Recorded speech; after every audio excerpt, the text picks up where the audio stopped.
Father, and of the Son, and of the Holy Spirit. Amen. The grace of our Lord Jesus Christ, and the love of God, and the communion of the Holy Spirit be with you all. And with your spirit. A warm welcome to today's Eucharistic celebration. Today's Mass intention: for the government that they may act prudently. Today we will reflect on the life of St Leonard of Limousin, abbot and confessor. He was a nobleman at the Frankish court of Clovis I. He later became a monk, preached the gospel in Gascony, and founded the Abbey of Boblac, which he governed until his death. St Leonard's was one of the most popular cults in southern Germany, Austria and Bohemia, especially in the Middle Ages, and innumerable favors were noted through his intercessions. He is revered as the patron of the sick, the insane, of women in childbirth, and of prisoners. Let these words of Saint Teresa of Avila be our prayer. It is by humility that the Lord allows himself to be conquered, so that he will do all we ask him. Brethren, let us acknowledge our sins and so prepare ourselves to celebrate the holy mysteries. I confess to Almighty God and to you, my brothers and sisters, that I have greatly sinned in my thoughts and in my words, in what I have done and in what I have failed to do, through my fault, through my most grievous fault. Therefore I ask Blessed Mary, ever Virgin, all the angels and saints, and to you, my brothers and sisters, to pray for me to the Lord our God.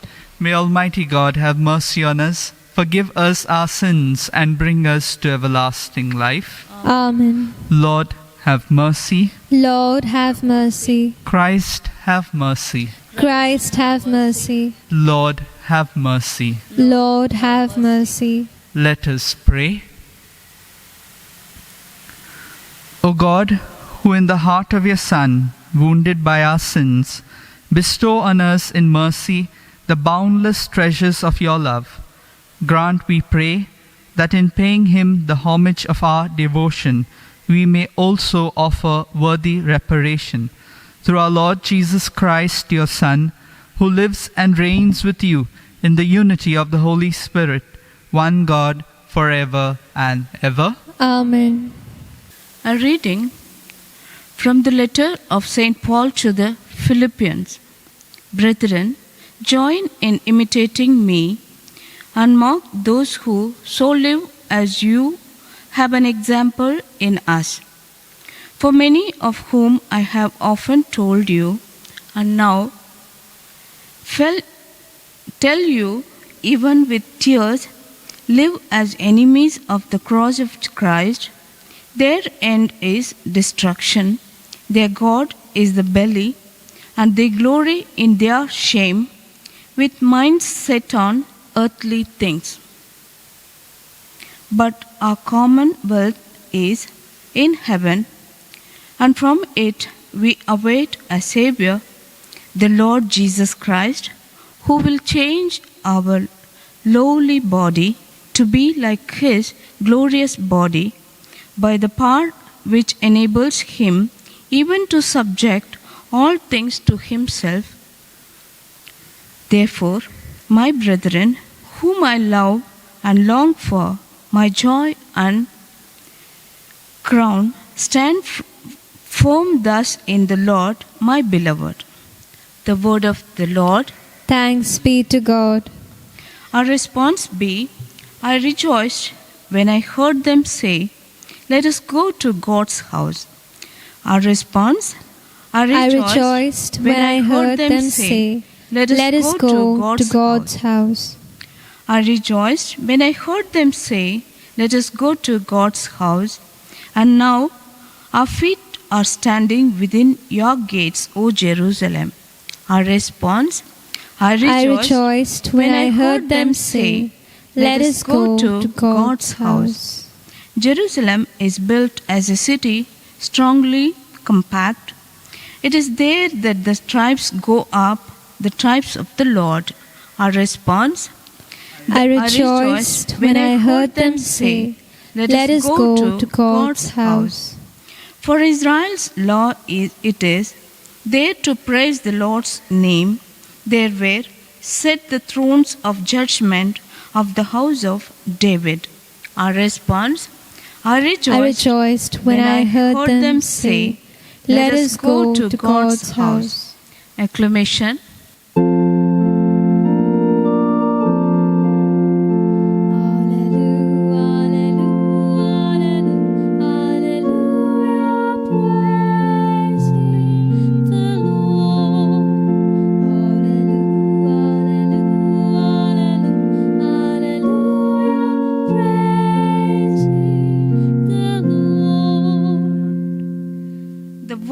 God is living and active.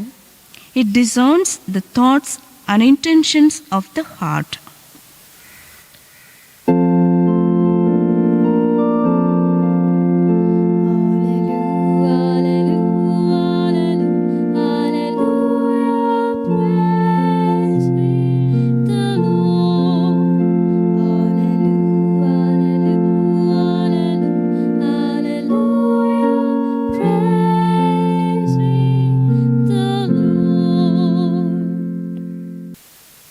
The Lord be with you.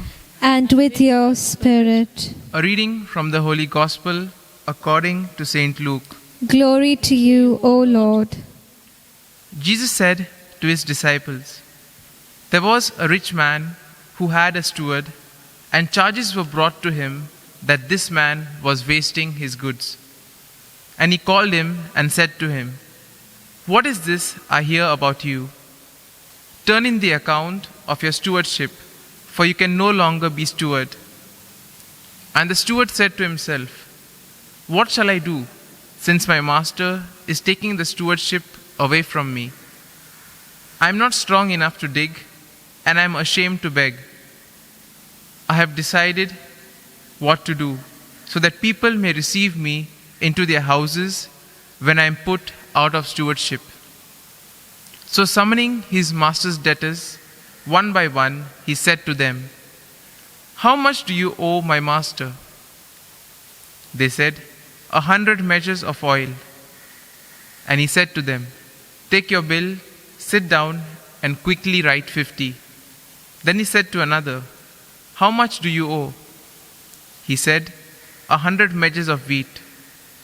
He said to him, 'Take your bill and write 80. The master commended the dishonest servant for his prudence. For the sons of this world are wiser in their own generation than the sons of light.'" The Gospel of the Lord. Praise to you, Lord Jesus Christ. My dear friends, today we shall reflect on the theme, being prudent in the face of disaster. And sometimes we see in moments of crisis, it's very easy to get carried away and to lose hope. But we see that it's important to plan well, do our best, place our trust in the Lord, and leave it to Him. St. Paul, in the letter to the Philippians, exhorts us not to be preoccupied with the earthly things. He says we should invest in heavenly treasures because we are citizens of heaven. And therefore, we can do this by following the teachings and the virtues of Christ, which he emphasizes every time. A glance at the light of St Leonard of Limousin reveals that he too was a man who was fervent in preaching the gospel. He based his life on the teachings of Christ, and as a result of that, he received plenty of graces during his entire life. When we come to today's gospel, the gospel poses a very important question. Do you make good use of your money and possessions? Now we see that Jesus seemed to praise a steward who misused his employer's money. But we may ask, what did the steward do that made Jesus praise him? Now the steward, as we know, was responsible for managing the landowner's property. And most likely, he must have overcharged his master's tenants and kept the remaining sum with him. But when the landowner discovered that the steward was dishonest, he immediately summoned him and told him that he would be removed from his job. And as a result of this now, the steward was in a great deal of trouble.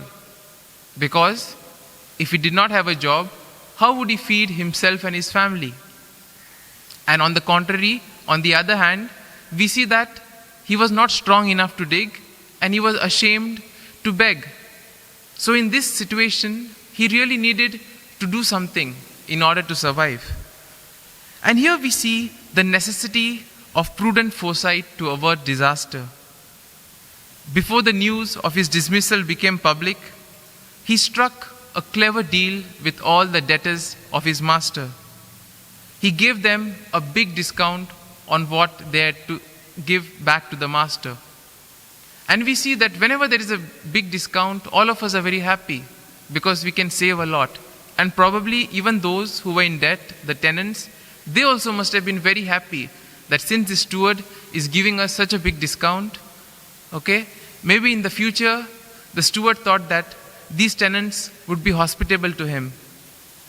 And therefore, this won him the great favor of all the debtors.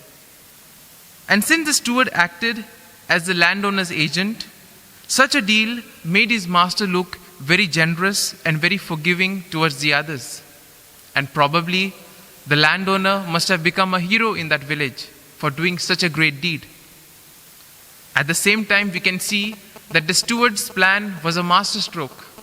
Because now, if the master had to say, okay, let me remove all these things, let me undo what the steward has done, then the master would be bad in the sight of the tenants. And therefore we see that the master could not do anything, but on the contrary, he praised him for what he had done. Now there are some commentaries which basically say that when we refer to the master here, it's referred to Jesus and not to the landowner. That is basically left to each one of us to interpret how we want. Whether we interpret the master as Jesus or the master as the landowner, the message is clear that we can repair our mistakes by doing good deeds. And we may ask, what's the point of Jesus' parable?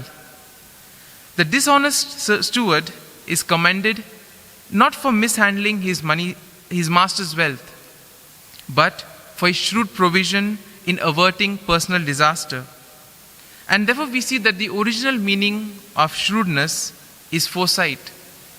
A shrewd person grasps a critical situation, is able to plan well, and then implement that plan in a particular manner. And Jesus too tells us to have faith and prudent foresight and thus save ourselves from moral and spiritual disaster. Jesus here is not concerned of an economic or a financial crisis. His concern is how we can avert a spiritual crisis in our day-to-day lives. And therefore this can be done by faith, by trusting Him, and by having a prudent foresight, by doing good deeds to repair the wrongs that we have done. And therefore we see that God loves good stewardship and generosity. We see that true wealth consists not in what we keep, but what we give away. Possessions at the same time are a great responsibility, and each one of us have been given some responsibility or the other. Today is a good time to ask ourselves, have we been honest? Have we been like the steward? Or have we been how Jesus calls us to be, generous and good stewards? And therefore, today let us pray to the Lord that we too may be honest, and we too may be generous, and hold responsibly the tasks that are given to us, and most importantly, to put them at the service of others. Amen. And now, my dear friends, let us all together say the prayer so that the Lord may be with us during this time of the pandemic. Let us together say, Almighty and merciful God, who show your love to all creation everywhere, hear graciously the prayers we make for all those affected by the coronavirus in various parts of the world. We come before you asking for a quick control of the outbreak, for a healing of those affected, for the victims and their families. We pray for the doctors doing research that an effective vaccine to combat the sickness is speedily found. We pray for the government and the health authorities that they may take appropriate steps for the good of the people. We make this prayer through Christ our Lord. Amen.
Pray, brethren, that my sacrifice and yours may be acceptable to God the Almighty Father. May the Lord accept the sacrifice at your hands, for the praise and glory of His name, for our good and the good of all His holy church. May these sacrificial offerings, O Lord, become for you a pure oblation, and for us a holy outpouring of your mercy, through Christ our Lord. Amen. The Lord be with you.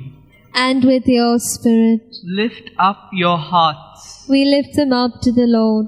Let us give thanks to the Lord our God. It is right and just.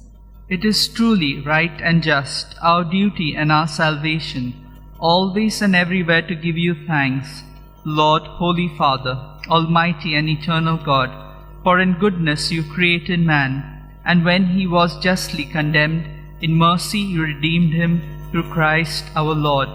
Through him the angels praise your majesty, dominions adore, and powers tremble before you.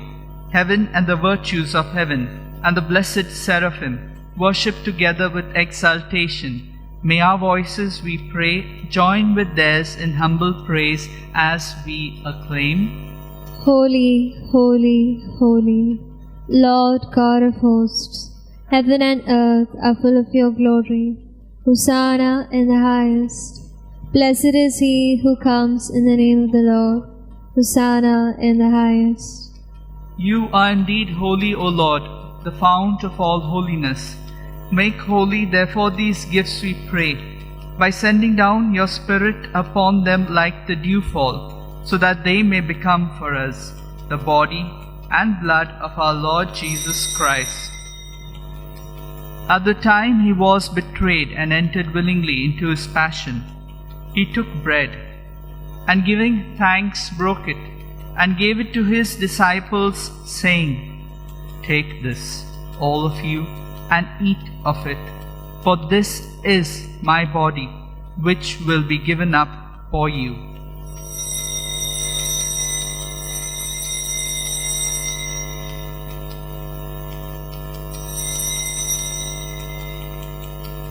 In a similar way, when supper was ended, he took the chalice, and once more giving thanks, He gave it to his disciples, saying, "Take this, all of you, and drink from it.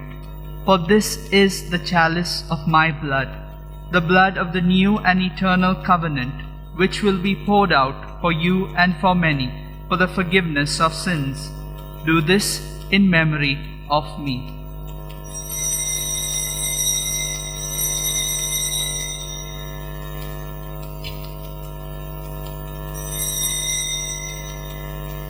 Let us proclaim the mystery of faith.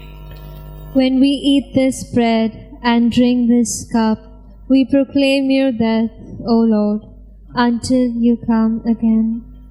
Therefore, as we celebrate the memorial of his death and resurrection, we offer you, Lord, the bread of life and the chalice of salvation, giving thanks that you have held us worthy to be in your presence and minister to you.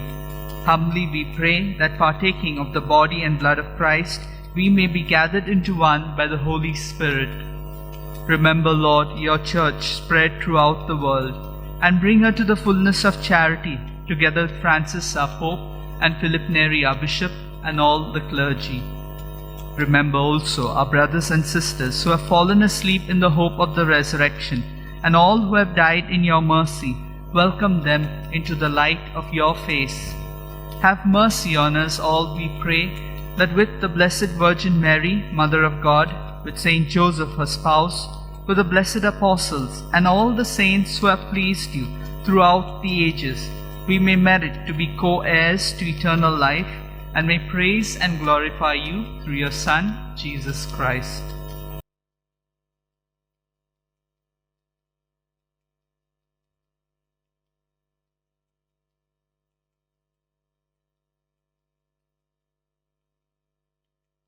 Through him, and with him, and in him, O God, Almighty Father, in the unity of the Holy Spirit, all glory and honor is yours, forever and ever.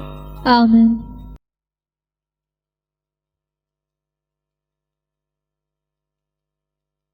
At the Saviour's command and formed by divine teaching, we dare to say, Our Father, who art in heaven, hallowed be thy name. Thy kingdom come, thy will be done, on earth as it is in heaven. Give us this day our daily bread, and forgive us our trespasses, as we forgive those who trespass against us. And lead us not into temptation, but deliver us from all evil. Deliver us, Lord, we pray, from every evil. Graciously grant peace in our days, that by the help of your mercy, we may be always free from sin and safe from all distress, as we await the blessed hope and the coming of our Saviour, Jesus Christ. For the kingdom, the power, and the glory are yours, now and forever.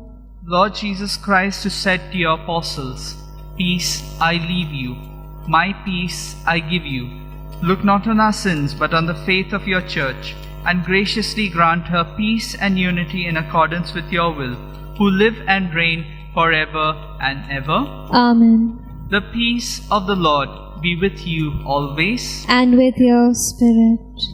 Let us offer each other the sign of peace.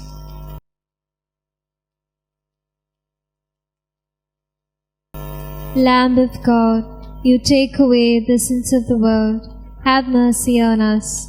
Lamb of God, you take away the sins of the world, have mercy on us. Lamb of God, you take away the sins of the world, grant us peace.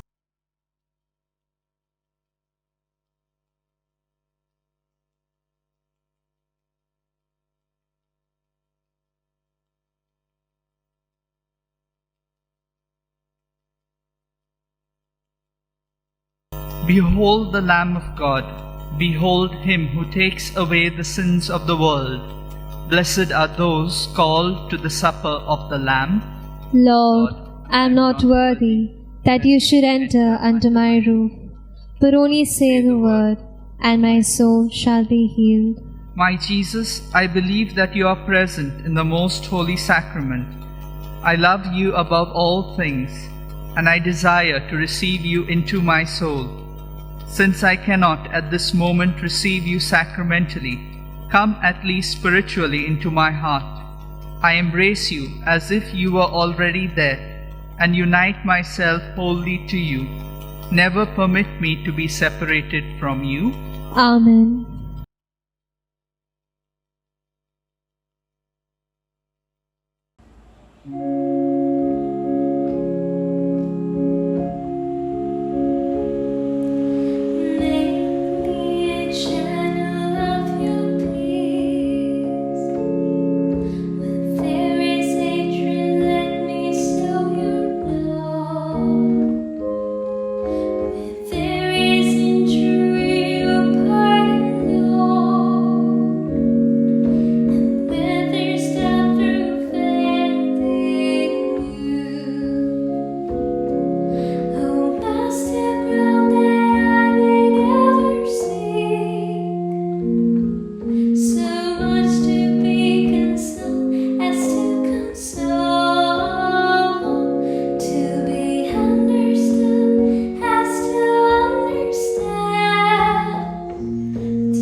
Let us pray. May the working of your power, O Lord, increase in us, we pray, so that renewed by these heavenly gifts, we may be prepared by your gift for receiving what they promise, through Christ our Lord. Amen.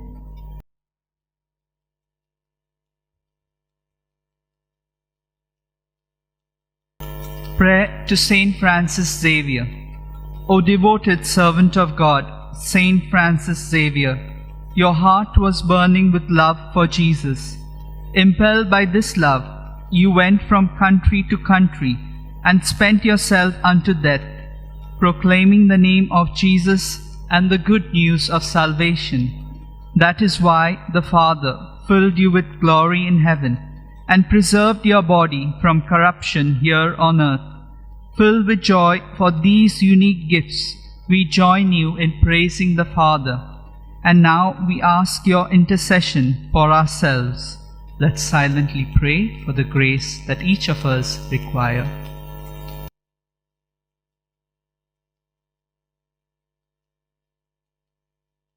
We ask you to obtain for us the fulfillment of these desires if they are pleasing to the Father, and for everything together with you, we praise the Father through Jesus in the Spirit. Amen. The Lord be with you. And with your spirit. And may Almighty God bless you, the Father, the Son, and the Holy Spirit. Amen. Let us go in peace to love and serve the Lord. Thanks be to God.